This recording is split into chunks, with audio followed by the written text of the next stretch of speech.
Selamat pagi sobat rekan-rekan dimanapun berada, mudah-mudahan sehat-sehat ya sobat rekan-rekan.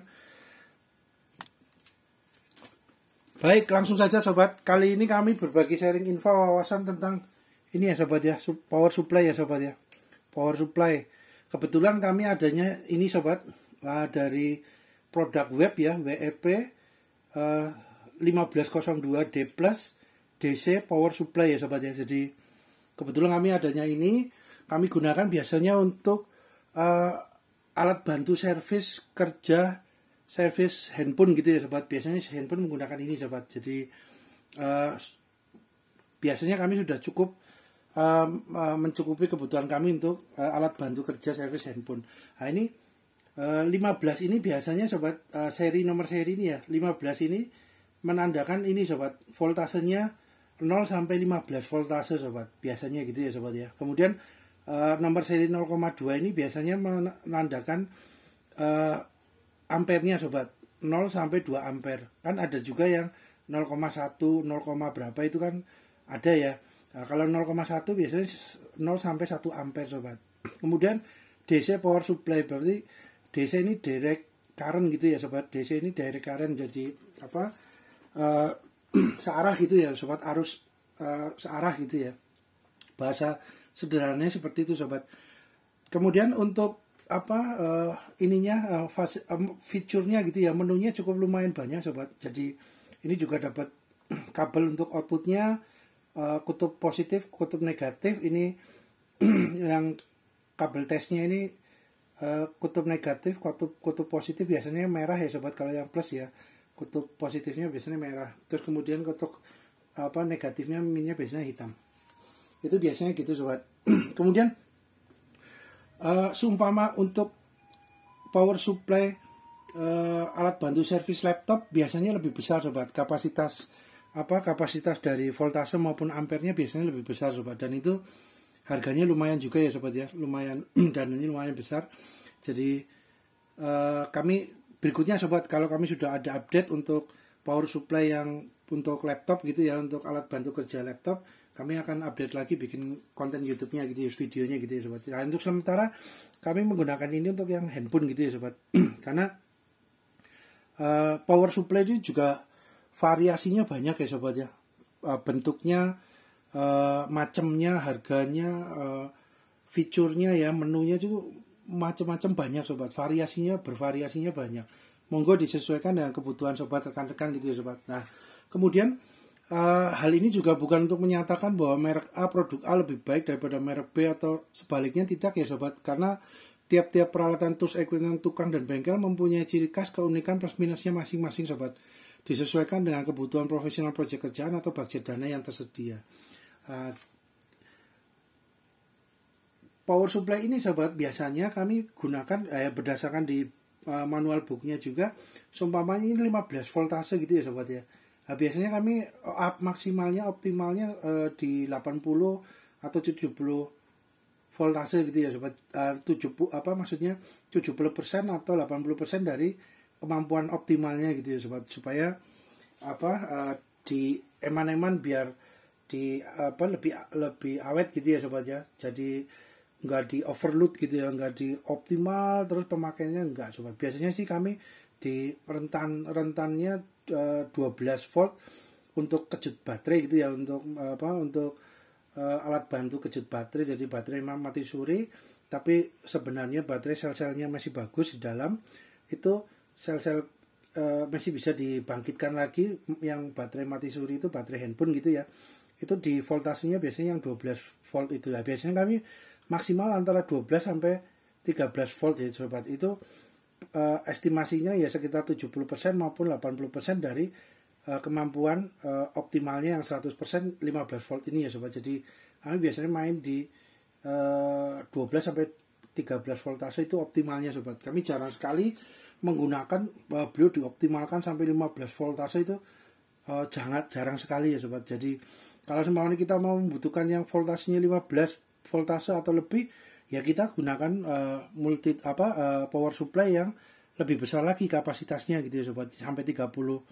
Ada yang untuk laptop kami juga sedang sedang update gitu ya, sedang melihat gitu ya. Ada yang sampai ya variasinya banyak sobat, variasinya banyak. Biasanya kami ada yang sampai 30 voltase, ampernya ada sampai 5 ampere gitu ya. Ada juga yang lebih dari itu, monggo juga sobat, sesuaikan kebutuhan saja untuk alat bantu servisnya gitu ya sobat. Nah ini kebetulan kami adanya ini sobat.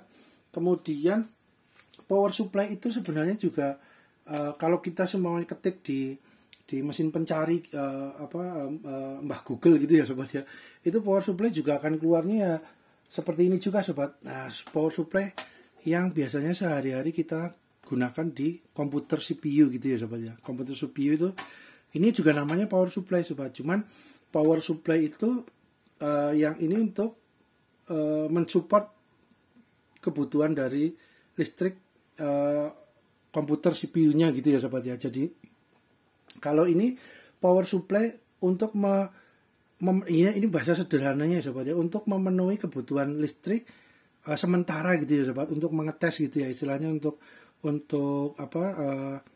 alat bantu listrik mengetes sementara untuk peralatan handphone, untuk servis handphone gitu ya. Jadi tanpa baterainya disupport oleh power supply ini. Nah, sedangkan yang ini kan beliau tidak punya jarum indikator yang untuk voltase maupun ampere. Beliau juga tidak punya fasilitas untuk yang kabel-kabel yang untuk mengetes, dan di dalamnya pasti ya kemungkinan komponen-komponennya juga akan berbeda ya sobat ya, dengan yang lebih untuk pengetesan gitu ya, untuk alat bantu servis seperti ini, dengan yang digunakan untuk mensuplai kebutuhan listrik, konsumsi listrik dari peralatan komputer gitu ya. Contohnya yang seperti ini kan komputer sobat. Nah itu jadi variasinya banyak sobat, fungsi kegunaannya juga power supply itu banyak ya sobat ya. Jadi untuk harganya juga variasinya, kegunaan, fungsinya juga banyak sobat. Nah ini untuk power supply yang seperti ini kan power supply yang digunakan untuk komputer. Nah kenapa kabelnya banyak sobat? Nah ini kadang-kadang kita kan juga kabel kan biasanya cuma hanya kutub positif dan negatif gitu ya, merah dan hitam biasanya gitu ya sobat ya untuk kabelnya listrik. Lah kenapa ini banyak sobat? Jadi power supply ini mensuplai di dalam perangkat komputer kan, CPU itu kan kompleks ya sobat ya, complicatednya cukup kompleks ya, karena beliau ada CD-ROM, ada hard disk, ada VGA, ada motherboard, ada ini motherboard itu untuk keseluruhannya ya sobat. Jadi ada prosesor, ada memori RAM ya, itu contoh semuanya hard disk dengan CD-ROM gitu ya sobat, yang biasa untuk baca melalui CD-ROM itu konsumsi antara hard disk dan CD-ROM voltasenya itu berbeda sobat. Voltasenya contohnya seperti ini ya sobat. Ini kebetulan ini kami adanya ini ya sobat, kebetulan ya. Jadi ini sobat, AC input, DC output. Outputnya DC, inputnya dari AC. AC alternating current gitu ya sobat. Biasanya dari PLN itu arusnya adalah arus AC yang bolak-balik gitu ya sobat ya. Terus kemudian ini arus AC biasanya arus besar ya sobat, arus besar yang tinggi gitu ya, tegangan maupun voltasenya gitu ya, arus listriknya besar. Kemudian dikonversi atau disesuaikan atau dirubah menjadi DC yang outputnya lebih DC kategorinya kan arus rendah gitu ya sobat ya, arus rendah yang disesuaikan dengan komponen-komponen elektronik yang di dalam ini sobat, komponen-komponen elektronik yang di dalam sini. Karena komponen elektronik yang di dalam sini seumpama mendapatkan arus yang besar, takutnya putus, rusak, meleleh gitu ya sobat, nggak kuat karena dengan arus besar. Kemudian oleh karena itu dijadikan DC gitu ya, direct current gitu ya sobat, arus searah gitu ya. Ya bahasa sederhananya simpelnya begitu ya sobat. Kemudian di dalam komputer itu kan complicated ya sobat, banyak bagian-bagian hard disk dan CD-ROM contohnya. Ini di sini ada nih sobat, kabel orange untuk plusnya voltasenya adalah 3,3 voltase sobat. Terus untuk ampernya adalah berapa ini, tidak terlihat sobat, maaf sobat, agak kecil. Kita lihat, agak dekatkan sobat. Nah ini sobat, ini sekitar berapa ini, 28 ampere ya kalau nggak keliru ya sobat ya, 28 ampere. Tulisannya semakin kecil ya sobat sekarang ya, karena printernya lebih kecil ya, bisa ngeprint tulisannya kecil. 28 ampere ya sobat. Kemudian ini ada yang red. Nah ini ya sobat ya, jadi ini sobat. Nah ini ada yang red, ada yang yellow, ada yang white. Nah, mudah-mudahan terlihat ya sobat, ini dibantu dengan kaca pembesar loop ya. Ada yang blue, ada yang purple, ada yang grey. Nah ini masing-masing punya voltasenya beda ya sobat.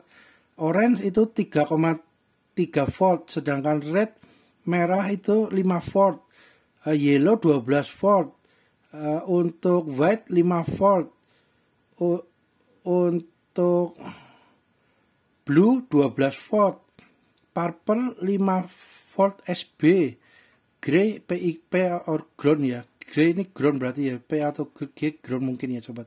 Kemungkinan adalah ground.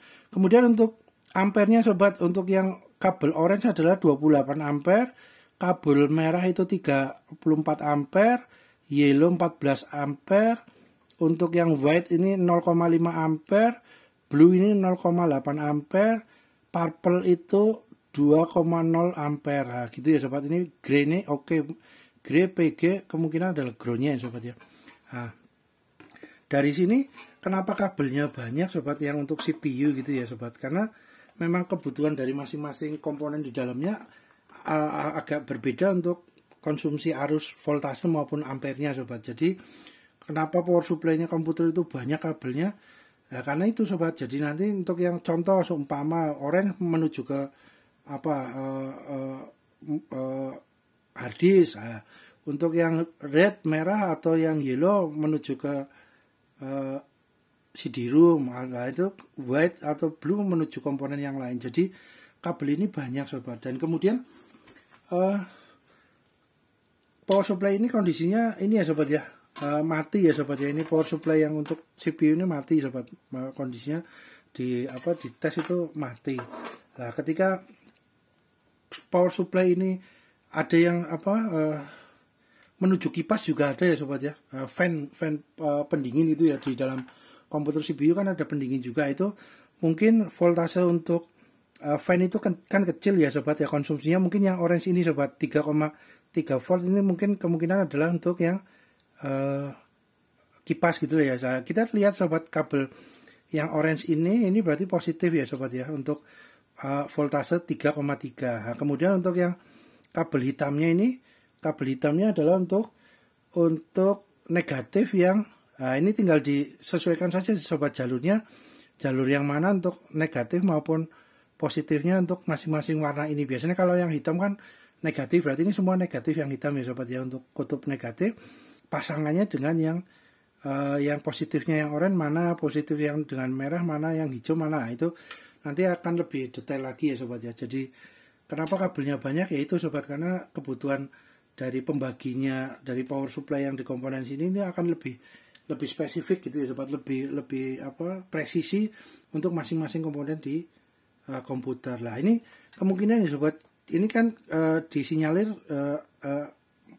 posisi power supply CPU ini mati gitu ya sobat ya. Namun dilihat dari sekring ini ya sobat, awal mulai ini sekring sobat, sekringnya model sekring tanam. Nah ini sekringnya nggak putus sobat. Nah, kalau sekringnya nggak putus, kemungkinan kan komponen di dalam sini kan terselamatkan gitu ya sobat, aman gitu ya, nggak konslet, nggak terbakar dengan arus besar atau nggak rusak. Harapannya begitu ya sobat, dengan sekringnya ini masih posisi nyambung, nggak putus gitu ya sobat. Ini kami juga udah tes dengan multitester ini ya sobat. Ini antara sekring sini dan sini masih nyambung sobat, jadi kawat tengahnya tidak putus gitu ya sobat. Nah, kemungkinan untuk komponen-komponen di dalam power supply komputer ini yang banyak ini ya sobat, yang kompleksitasnya banyak, itu kemungkinan masih oke gitu ya sobat. Atau mungkin bisa juga dicek satu-satu ya sobat, per bagian-bagian ada kumparan, ini kumparannya sobat, lilitannya apakah masih nyambung arusnya dengan multitester gitu ya sobat, atau dengan dengan multitester kawatnya ada yang putus di jalan apa enggak. Ini kumparan ini juga sama ya sobat. Itu dites juga. Terus kemudian untuk yang lainnya kapasitor, transistor, resistor, segala komponen yang di sini. Kalau indikator awalnya sih dengan sekringnya masih oke, ya harapannya mudah-mudahan tidak ada yang rusak terbakar gitu ya sobat ya. Tidak ada yang putus di jalan untuk rangkaian ini ya. Kita lihat ke kabelnya sobat. Nah, kabelnya ini sobat. Nah, ini sobat contoh nih. Ini kabelnya kayak hampir meleleh gitu ya sobat. Jadi seperti apa ya? Kabel di dalamnya bisa juga putus di jalan sobat, ini kabelnya. Seperti ini contohnya ya sobat ya. Nah, ini kemungkinan mungkin kabelnya ada yang putus di jalan. Nah, ini sobat. Ini biasanya tanda-tanda kabel sudah kemungkinan ya hangus atau putus di dalam gitu ya sobat. Biasanya begitu. Jadi harapannya kalau nanti diganti untuk kabelnya ya power supply komputer ini masih bisa jalan gitu ya sobat. Ini bahasa sederhananya seperti itu ya sobat ya. Jadi ini contoh ya. Terus kemudian nih sobat, ini ada juga yang kabelnya, kabel hijau ini sobat. Ini kemungkinan juga bisa juga putus di jalan gitu ya sobat. Nah, ini dites juga dengan multitester bisa sobat, antara konektor pin ke sini dengan yang di konektor di bawah sini sobat. Itu bisa juga akan terlihat jalurnya putus di jalan apa enggak gitu ya sobat ya. Contohnya sobat, kita ambil multitesternya sebentar sobat.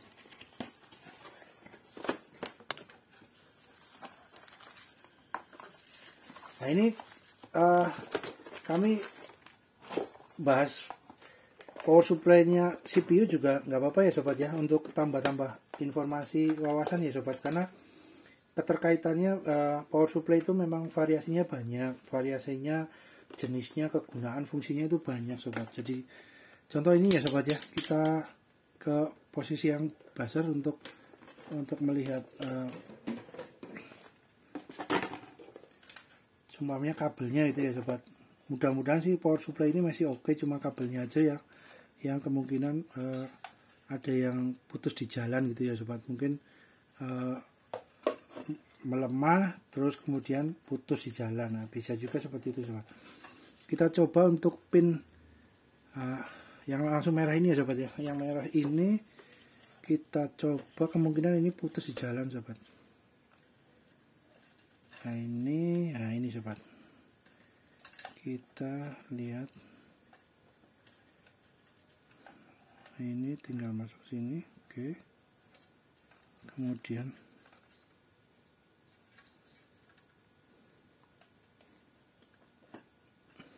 nah, nggak nyala sobat. Coba kita yang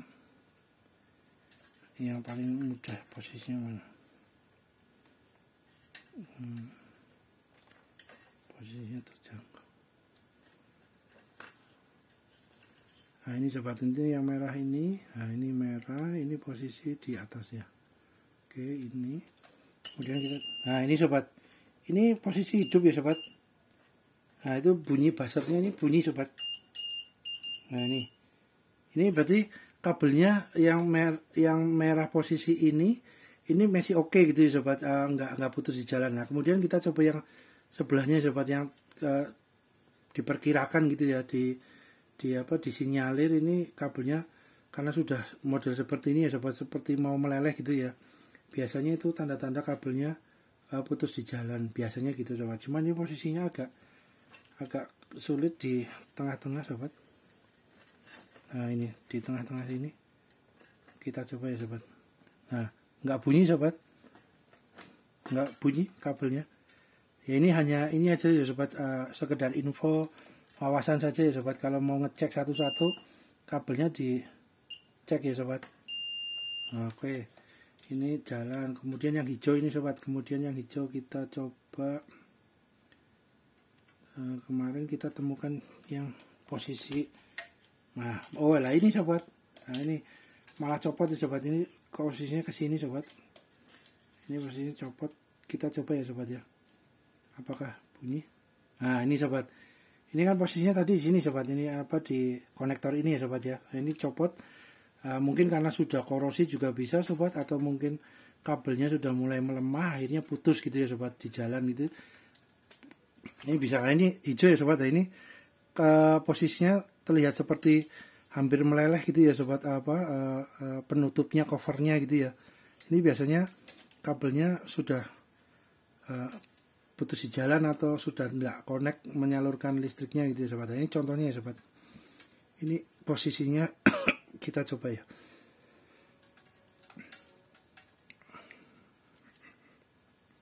Bentar sobat, agak ini.